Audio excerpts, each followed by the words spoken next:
हिमाचल प्रदेश के छठे वित्त आयोग के अध्यक्ष सतपाल सिंह सत्ती ऊना सदर विधानसभा क्षेत्र के दौरे पर रहे। इस दौरान सत्ती ने ऊना विधानसभा क्षेत्र के ही गांव कुठार खुर्द में पेयजल योजना का लोकार्पण कर जनता को समर्पित की।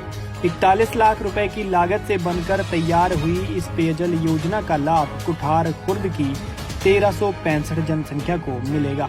इस दौरान जल शक्ति विभाग के अधिशासी अभियंता नरेश धीमान भी मौजूद रहे। इस दौरान सत्ती ने ग्रामीणों की समस्याओं को भी सुना और समस्याओं के शीघ्र निदान का आश्वासन भी दिया। सत्ती ने कहा कि भाजपा सरकार के सत्तासीन होने के बाद से ऊना विधानसभा क्षेत्र में विकास की गति मिली है।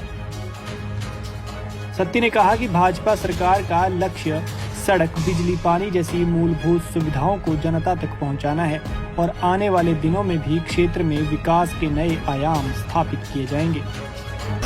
जब से हिमाचल प्रदेश में भारतीय जनता पार्टी की सरकार आई है, ऊना विधानसभा क्षेत्र में विकास से संबंधित अनेकों योजनाओं को हम लोगों ने अमली जामा पहनाया है। उसी कड़ी में आज गांव कुठार खुर्द में जल योजना का उद्घाटन किया गया है। 41 लाख रुपए से इस योजना का निर्माण हुआ है। इस पेयजल योजना से लोगों को पानी की जो समस्या थी उससे राहत मिलेगी और उसके साथ साथ इस गांव के लिए हम लोगों ने लगभग 1.5 करोड़ रुपए का सड़कों का निर्माण भी किया है और अनेकों विकास के काम इस गांव के अंदर और अन्य गांवों के अंदर चले हुए हैं। इसी तरह से आने वाले दिनों के अंदर भी हम लोग अलग अलग गांवों में पेयजल योजनाएं, सिंचाई योजनाएं और स्कूलों के कमरे, ऐसी अनेकों योजनाओं का भूमि पूजन या उद्घाटन हो रहे हैं।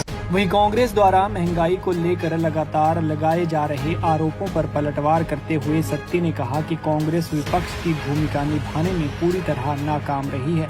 सत्ती ने कहा कि महंगाई अंतर्राष्ट्रीय स्तर पर बढ़ी है और सरकारों का ध्यान कोरोना पर केंद्रित होने के चलते इस ओर ध्यान नहीं दिया गया। सत्ती ने कहा कि अब कोरोना पर नियंत्रण हो रहा है और जल्द ही केंद्र और प्रदेश की सरकारें महंगाई पर भी लगाम लगा देगी। वहीं सत्ती ने कहा कि कांग्रेस के लोग बोल रहे हैं कि महंगाई बढ़ रही है तो भाजपा के लोग चुप क्यों हैं। सत्ती ने चुटकी लेते हुए कहा कि तो क्या विपक्ष की भूमिका भी भाजपा ही निभाए। कांग्रेस पार्टी विपक्ष की भूमिका निभाने में भी हमेशा नाकामयाब रही है। कांग्रेस को जो ध्यान में नहीं आता है कि उनके पास मुद्दा क्या है। कभी वो किसी चीज़ के ऊपर फोकस करते हैं, कभी किसी चीज़ के ऊपर फोकस करते हैं। महंगाई के बारे में मैंने भी देखा, पिछले कल वो नारे लगा रहे थे, कुल मिलाकर के 16 लोग उनके थे।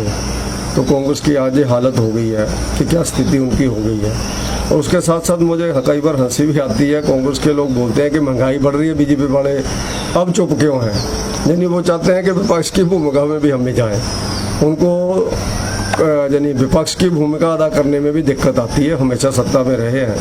तो इसलिए विपक्ष का काम रहता है कि जो कोई काम हो रहा है, गलत काम हो रहा है, उसके ऊपर यानी उंगली उठाना।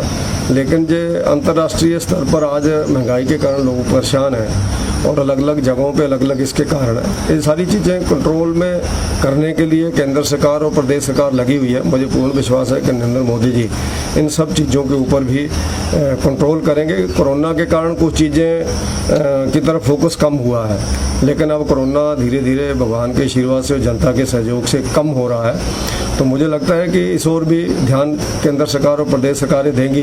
पंजाब केसरी के लिए ऊना से अमित शर्मा की रिपोर्ट।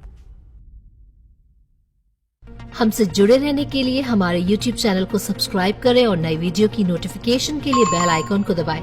अगर आप ये वीडियो Facebook पर देख रहे हैं तो लाइक जरूर करें और ज्यादा से ज्यादा शेयर करें। इसी तरह के और भी अपडेट्स के लिए फॉलो करें हमारा Instagram पेज himachal.kesri।